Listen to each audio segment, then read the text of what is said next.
नमस्कार, हमारे चैनल में आपका स्वागत है। मैं हूं रामचंद्र मौर्य। साथियों, ऐसा बहुत कम हुआ है आज़ादी के बाद से कि जनता चुनाव लड़ी हो, लेकिन ऐसे कई मर्तबा हुआ है कि जनता चुनाव लड़ी है और तत्कालीन सत्ता को उखाड़ फेंकी हो। वो चाहे इमरजेंसी के समय 1977 में हो, उस समय जनता चुनाव लड़ी थी और इंदिरा गांधी की तानाशाह सरकार को उखाड़ फेंकी थी। न सिर्फ 1977 में बल्कि 1984 में भी जनता चुनाव लड़ी थी और कांग्रेस को भारी बहुमत मिला था। 400 से भी अधिक सीटें कांग्रेस को मिली थी और आज की सत्तारूढ़ पार्टी जो अपने को दुनिया का नंबर 1 पार्टी कहती है, इसे सिर्फ 2 सीटें मिली थी 1984 में। तो आज हम इसी बात का विश्लेषण करेंगे कि जब कोई खास मौका होता है, जब खास रूप से जनता त्रस्त होती है, जनता में हाहाकार होता है और इस देश की जनता जब उठ खड़ी होती है, तब वह निर्णायक फैसला करती है और वह निर्णायक फैसला 2024 में भी होने जा रहा है। ऐसा हम नहीं कह रहे हैं। भारतीय जनता पार्टी के ही नेता, जो कि ये भारतीय जनता पार्टी में नहीं हैं, सत्यपाल मलिक, जो एक किसान नेता के रूप में भी जाने जाते हैं और भारतीय जनता पार्टी की तरफ से कई राज्यों में राज्यपाल रह चुके हैं, उनका कहना है कि इस बार मोदी के आतंक से, बीजेपी और आरएसएस के आतंक से जनता जितना त्रस्त है, महंगाई की वजह से जितना हाहाकार मचा हुआ है, गरीबी और महामारी की वजह से आपने देखा कि किस तरह से 47 लाख से ज़्यादा मौतें हुई हैं कोरोना काल में। तो इन सब वजहों से जनता त्रस्त हो गई है और इस बार विपक्षी पार्टियां तो चुनाव लड़ेंगे ही, साथ ही जनता भी चुनाव लड़ेगी 1977 और 1984 की तरह। तो आज़ादी के बाद 75 सालों में 1977 भी निर्णायक रहा है और 1984 भी निर्णायक रहा है। उसी तरह से 2024 भी एक निर्णायक चुनाव होने जा रहा है। तो साथियों, यह समझने की बात है कि भारतीय जनता पार्टी जो सत्तारूढ़ है, उसमें 2 नेता शाह और शहंशाह जितना अपने को बलशाली समझते हैं, सर्वशक्तिमान समझते हैं और अहंकारी हो गए हैं, उनके अहंकार और उनके घमंड को तोड़ने का काम जनता करेगी। और हम समझते हैं कि अगर जनता उठ खड़ी होगी और विपक्ष को भारी मतों से चुनाव जिताएगी, तो निश्चित रूप से भारतीय जनता पार्टी 1984 की स्थिति में आ सकती है। हम कोई गारंटी नहीं देते हैं, लेकिन अगर जनता सोच लेगी तो 1984 में जैसे भारतीय जनता पार्टी को सिर्फ 2 सीटें मिली थी, वही नौबत आ सकती है 2024 में भी, क्योंकि चारों तरफ हाहाकार है। मणिपुर में आग लगी है। 2 महीने हो गए, प्रधानमंत्री का मणिपुर पर कोई बयान भी सामने नहीं आया। उन्होंने शांति की अपील भी नहीं की। अगर प्रधानमंत्री शांति की अपील करें देश को संबोधित करते हुए, तो उसके अच्छे फलितार्थ होंगे, लेकिन वो भी नहीं कर रहे हैं। और जिस तरह से मणिपुर और पूर्वोत्तर की स्थिति हो गई है और वहाँ डबल इंजन सरकार फेल हो गई है, जनता में हाहाकार है, त्राहिमाम मचा हुआ है। राहुल गांधी वहाँ पहुँचते हैं तो दुख दर्द वहाँ के लोगों का देखने में सामने आता है। उसके पहले तो गोदी मीडिया और भारतीय जनता पार्टी का IT सेल सब कुछ छिपाता रहा है और छिपाएगा। तो मणिपुर में ऐसी स्थिति है कि पूर्वोत्तर में अब भारतीय जनता पार्टी की खैर नहीं। भारतीय जनता पार्टी को पूर्वोत्तर में एक भी सीट मिलने की संभावना नहीं बची हुई है। जिस तरह से डबल इंजन मणिपुर में काम कर रहा है और जिस तरह से बड़े पैमाने पर हुई मौतों के बावजूद, आगजनी के बावजूद बेघर हुए लोग माफ़ी कीजिएगा, बेघर हुए लोगों के साथ इनकी हमदर्दी नहीं है, उसका खामियाजा तो इन्हें भुगतना ही पड़ेगा। और सिर्फ मणिपुर से ही नहीं, पूरे पूर्वोत्तर से भारतीय जनता पार्टी का सफाया हो सकता है। तो इसी तरह से अन्य राज्यों की भी स्थिति है। महाराष्ट्र में जिस तरह की नौटंकी, जिस तरह से की गंदी राजनीति पिछले वर्षों से हो रही है, उसे देख करके महाराष्ट्र की जनता भी भारतीय जनता पार्टी और शाह शहंशाह से उन मोहभंग हो गया है महाराष्ट्र की जनता का भी। और जिस तरह से उन्होंने शिवसेना को तोड़ा और अपनी सरकार बनाई, शिंदे को मुख्यमंत्री बनाया, और अब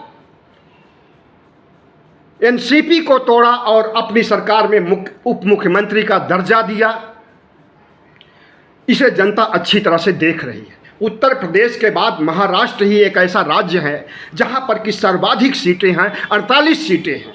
उत्तर प्रदेश में 80 सीटें हैं तो महाराष्ट्र में 48 सीटें हैं, और यही वो राज्य हैं जो भारतीय जनता पार्टी को जिताने में बहुत बड़ी भूमिका निभाते हैं। लेकिन जिस तरह से उत्तर प्रदेश में योगी का आतंक चल रहा है, उस तरह से अन्य राज्यों में मोदी का और शाह शहंशाह का अहंकार चल रहा है, घमंड चल रहा है, और उनके घमंड को कोई और नहीं तोड़ेगा, उन राज्यों की जनता ही तोड़ेगी। विपक्ष में इतना दम नहीं बचा है, क्योंकि विपक्ष को भोथरा कर दिया है सत्ता पार्टी ने। साम दाम दंड भेद से, केंद्रीय एजेंसियों से विपक्ष को भोथरा कर दिया है, और जो बचा खुचा विपक्ष इकट्ठा भी हो रहा है, उसकी एकता पर भी प्रश्न चिन्ह खड़ा कर दिया है, और विपक्ष को खत्म करने पर आमादा है। आपको मालूम होना चाहिए कि कुछ समय पहले भारतीय जनता पार्टी के वरिष्ठ नेता जेपी नड्डा, बीजेपी के अध्यक्ष जेपी नड्डा बिहार गए हुए थे, तो उन्होंने कहा कि अब विपक्ष की जरूरत नहीं है, विपक्ष को खत्म कर देना ही अच्छा होगा। एक बड़ी पार्टी का, विश्व स्तर की पार्टी अपने को कहते हैं, और उनका अध्यक्ष कहता है कि विपक्ष को खत्म करना ही अच्छा होगा। क्या ये असंवैधानिक बयान नहीं है? क्या ये अलोकतांत्रिक बयान नहीं है? और अलोकतांत्रिक बयान है, असंवैधानिक बयान है, तो इस शख्स को गिरफ्तार क्यों नहीं किया गया? उसने भारतीय जनता पार्टी की मंशा जाहिर कर दी है, उसने शाह शहंशाह की मंशा जाहिर कर दी है, उसने आरएसएस की मंशा जाहिर कर दी है कि ये लोग देश के बारे में, संविधान के बारे में, प्रजातंत्र के बारे में इनकी कितनी घिनौनी सोच है। ये लोग न सिर्फ प्रजातंत्र को खत्म करना चाहते हैं, ये लोग संविधान को भी खत्म करना चाहते हैं, ये लोग भारत की साझा संस्कृति को भी खत्म करना चाहते हैं, और उसी साझा संस्कृति को खत्म करने के लिए यूसीसी ला करके बैठे हुए हैं। और इनका निशाना है अब मुसलमानों पर, दलितों पर, ओबीसी पर, जनजाति के लोगों पर, जिनका की परंपरा, जिनकी की रहन सहन, जिनकी की लाइफ स्टाइल अलग ढंग से है।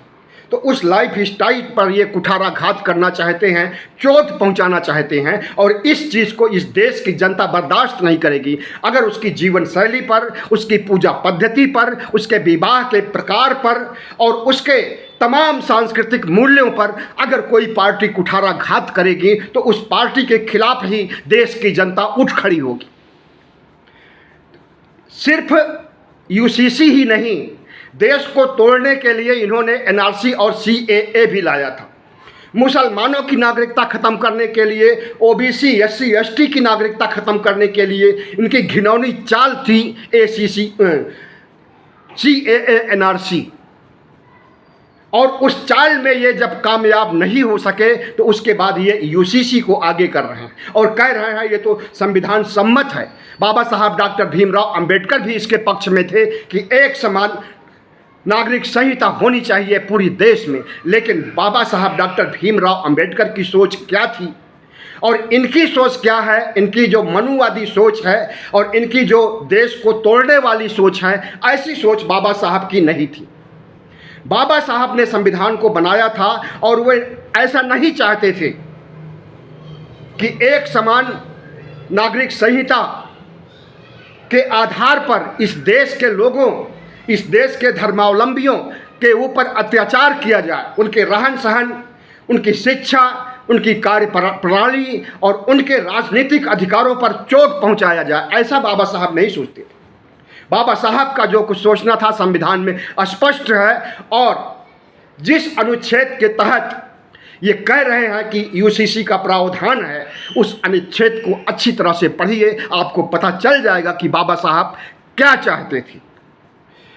तो साथियों, हमने जो अपना शीर्षक दिया हुआ है कि 2024 का चुनाव जनता लड़ेगी और बीजेपी का सफाया होगा, बीजेपी मुक्त भारत होगा, यूं ही नहीं शीर्षक दिया है मैंने। बहुत कुछ सोच समझ करके और लोगों से बातचीत करके, समाज के वरिष्ठ लोगों से, समाज के प्रबुद्ध लोगों से, बुद्धिजीवियों से, पत्रकारों से बात करने के आधार पर मैं ये वीडियो बना रहा हूँ।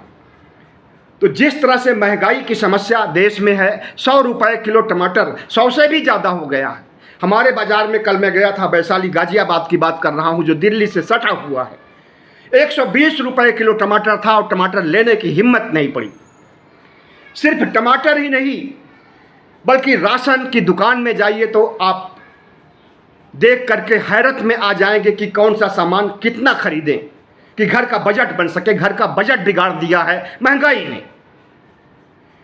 तो आम आदमी की कैसी स्थिति होगी जब एक लेखक पत्रकार की ऐसी स्थिति है कि उसे सोचना पड़ता है कि टमाटर लिया जाए, अदरक लिया जाए या न लिया जाए, अदरक भी 100 रुपये किलो। तो जिस तरह से महंगाई की मार जनता झेल रही है और पूरे देश में हाहाकार मचा हुआ है, और भारतीय जनता पार्टी कहती है कि हमारी इकोनॉमी दुनिया की 5वीं इकोनॉमी हो गई है। $5 ट्रिलियन का सपना दिखाने वाले 3 ट्रिलियन को भी नहीं छू पाए हैं, और जितना इंफ्रास्ट्रक्चर, जितना इस देश की कंपनियों को अडानी अंबानी को के हवाले किया है और देश को बेचने का काम किया है, इससे भी जनता रुष्ट बैठी हुई है और अवसर की तलाश कर रही है कि कब आए चुनाव और कब भारतीय जनता पार्टी का गला दबाएं। ईवीएम का बटन दबाने का मतलब हुआ भारतीय जनता पार्टी का गला दबाना। तो साथियों, अर्थव्यवस्था डावाडोल, गरीबी बुलंदियों पर, और देश की ऐसी स्थिति में पहुंच गया है कि 5 किलो राशन पर 80 करोड़ जनता जीवित है। अगर ये 5 किलो राशन नहीं होते तो 80 करोड़ जनता का सफाया हो गया होता और वे राम के प्यारे हो गए होते। ऐसी स्थिति आज़ादी के पहले और आज़ादी के बाद कभी नहीं थी कि इतनी बड़ी भुखमरी उत्पन्न हो जाए, इतनी ज़्यादा अर्थ संकट आए और इतना ज़्यादा आर्थिक समस्या आए कि लोगों को 5 किलो राशन बांटना पड़े और सरकार बांट करके अपनी पीठ थपथपाए और कहे कि हमारी इकोनॉमी दुनिया की 5वीं इकोनॉमी हो गई है। तो साथियों, जिस तरह से एजेंसियों का दुरुपयोग किया जा रहा है, आपने देखा कि कौन सा ऐसा राज्य होगा और कौन सा विपक्षी नेता होगा जिसके खिलाफ की ईडी, आईटी, सीबीआई की कार्रवाई न हुई हो, और जो बचे हुए हैं उनकी भी फाइल बन करके तैयार है। अवसर की तलाश है, जब वो विपक्ष का नेता सिर उठाएगा या एकीकरण करना चाहेगा, विपक्ष को एक करना चाहेगा, तब उसके ऊपर वार किया जाएगा। और वो वार शुरू हो गया है शरद पवार से। शरद पवार तक ही ये वार और उद्धव ठाकरे तक ही ये वार नहीं थमेगा, बल्कि ये वार बिहार भी पहुंचेगा और नीतीश कुमार के ऊपर भी ज़बरदस्त वार होने वाला है। और नीतीश कुमार को भी उनकी औकात बताने के लिए शाह और शहंशाह ने ठान लिया है। ऐसी खबरें मीडिया में आ रही हैं, खास करके गोदी मीडिया नीतीश कुमार की खैर की बात नहीं कर रहा है। और तीसरा निशाना उद्धव ठाकरे और शरद पवार के बाद तीसरा निशाना नीतीश कुमार पर साधा जाएगा। ऐसी खबरें सोशल मीडिया में और मीडिया में तैर रही हैं। संविधान की न सिर्फ अवहेलना हो रही है, संविधान के अनुसार शासन नहीं चलाया जा रहा है, बल्कि संविधान को बदलने की भी कवायद की जा रही है। इनके जितने भी साधु संत, सन्यासी, मठाधीश धर्म संसद आयोजित करते हैं, उस हर धर्म संसद में भगवा संविधान पेश किया जाता है। हरिद्वार में तो मनुस्मृति का दूसरा संस्करण भगवा संविधान भारतीय जनता पार्टी के नेता ही ने पेश किया, अश्विनी उपाध्याय ने, जो कि एक वकील भी हैं और वरिष्ठ नेता भी हैं, बीजेपी के प्रवक्ता भी हैं। इन्होंने पेश किया कि इस संविधान को लागू किया जाएगा हिंदू राष्ट्र बनाए जाने पर। तो संविधान की धज्जियां उड़ाई जा रही है और योगी आदित्यनाथ की बनाई हुई संस्था युवा वाहिनी, कौन सा शहर ऐसा नहीं होगा जहां पर कि वह शपथें न ली हो हिंदू राष्ट्र बनाने के लिए, लोगों को मार डालने काट डालने के लिए शपथें ले रही है और उनके खिलाफ कोई कार्रवाई नहीं हो रही है। तो जाहिर है कि जो गतिविधियां राष्ट्र को तोड़ने वाली हो रही हैं, उसके पीछे अगर कार्रवाई नहीं हो रही है तो यही समझा जाएगा कि शाह और शहंशाह की मूक सहमति है।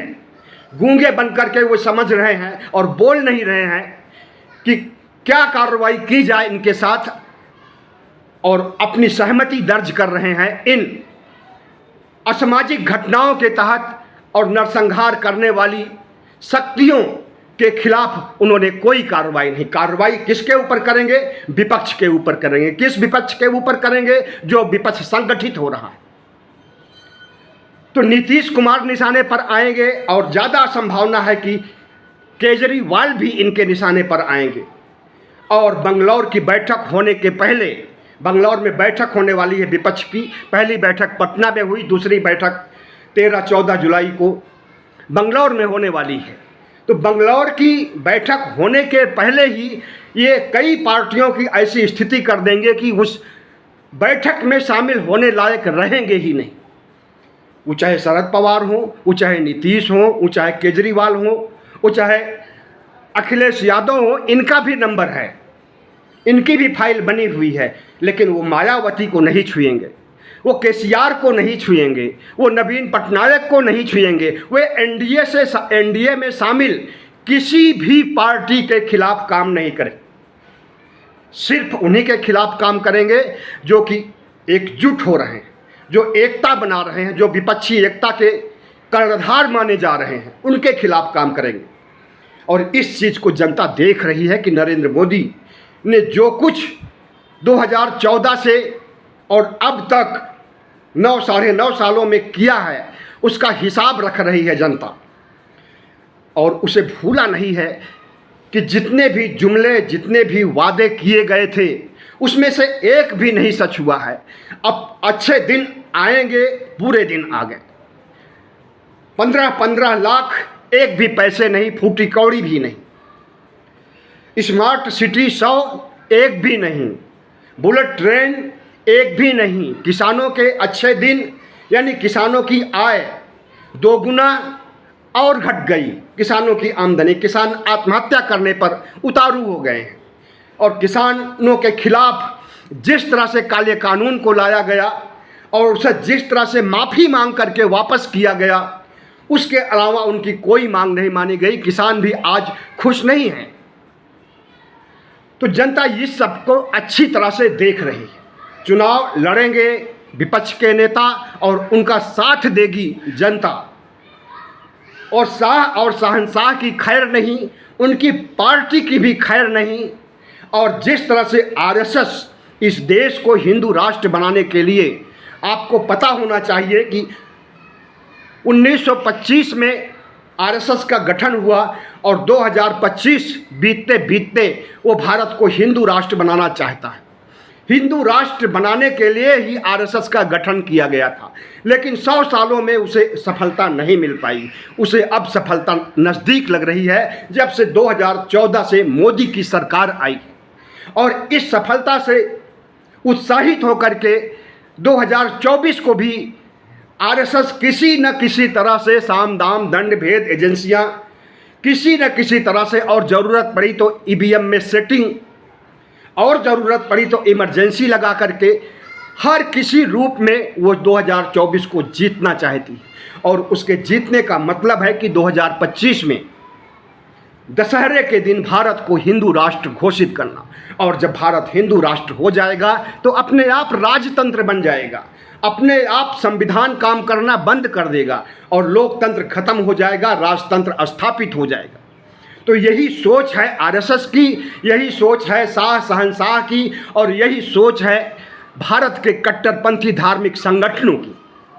इनकी सोच को जनता अच्छी तरह से समझ रही है, और इसी सोच को ये अंजाम न दे सकें, उसके लिए जनता अंदर ही अंदर कुढ़ रही है, अंदर ही अंदर घुट रही है, और उसे इंतजार है कि कब उसे ईवीएम का बटन दबाने का अवसर मिले। तो साथियों, जिस तरह से प्रजातंत्र को खत्म करने की स्थिति में ला दिया गया है, उसके चारों स्तंभों को व्यवस्थापिका, कार्यपालिका, न्यायपालिका, मीडिया को भोथरा बना दिया गया है, और मीडिया को तो खरीद लिया है। वो चरण चुंबन करने से ज़्यादा कुछ नहीं कर रही है। बीजेपी का प्रचार और बीजेपी का बचाव, सिर्फ यही काम रह गया है। शाह शहंशाह का प्रचार, और शाह शहंशाह के खिलाफ कोई बोलता है तो उसके खिलाफ आग उगलने का काम मीडिया कर रही है। न्यायपालिका तक को भी इन्होंने नहीं छोड़ा है। निचले स्तर की न्यायपालिका को तो अपनी मुट्ठी में बंद ही कर लिया है। सुप्रीम कोर्ट पर भी नज़र इनकी है। अगर वाई.डी. चंद्रचूड़, जो आज के सीजीआई हैं, चीफ जस्टिस ऑफ इंडिया हैं, अगर ये सख्त नहीं होते, ये निष्पक्ष नहीं होते, ये निष्पक्ष न्याय नहीं करते होते, तो भारतीय जनता पार्टी न्यायपालिका यानी सुप्रीम कोर्ट को भी अपने चंगुल में कैद कर लेती। और 2019 में कैद किया ही था, जब रंजन गोगोई चीफ जस्टिस थे। उस समय राम मंदिर का फैसला लिखा जाता है नागपुर के हेडक्वार्टर में, और सुनाया जाता है सुप्रीम कोर्ट। इसी तरह से राफेल मामले में और भी कई मुकदमों के मामले में साफ रूप से देखने के लिए मिला कि न्यायपालिका को इन्होंने खरीद लिया है। ऐसी स्थिति आगे भी आ सकती है, लेकिन 2024 क्या 2025 तक चंद्रचूड़ साहब हैं, और इनके रहते हुए ये न्यायपालिका को नुकसान नहीं पहुंचा सकेंगे। तो लेकिन जिस रूप में इस देश को नुकसान इन्होंने पहुंचाया है, और जिस रूप में नुकसान पहुंचा रहे हैं, और जिस रूप में ये संविधान को, विपक्ष को और इस देश की साझा संस्कृति को ख़त्म कर रहे हैं, इस पर सबको सोचना चाहिए। खास करके बहुजन समाज के 85% लोगों को सोचना चाहिए, क्योंकि उन्हीं से सरकार बनती है और वही सरकार के भाग्य विधाता होते हैं। तो इस बार बहुजन समाज के लोग मनुवादी पार्टी भारतीय जनता पार्टी को एक भी वोट न दें, ये हमारी अपनी अपील है। लेकिन हमारे अपील से पहले ही हमें महसूस हो रहा है कि जो मैं अपील कर रहा हूँ वो जनता भी महसूस कर रही है, और जनता अगर महसूस कर रही है तो वो ईवीएम का इंतज़ार कर रही है, चुनाव का इंतज़ार कर रही है। बहुत बहुत धन्यवाद। हमारे चैनल को सब्सक्राइब कीजिएगा, लाइक कीजिएगा, ताकि हमारी आवाज़ 85% बहुजन समाज के लोगों तक पहुंच सके, और हमारी आवाज़ को दिल दिमाग में सोचें और उस पर कोई फैसला करें कि उन्हें क्या करना है। बहुत बहुत धन्यवाद।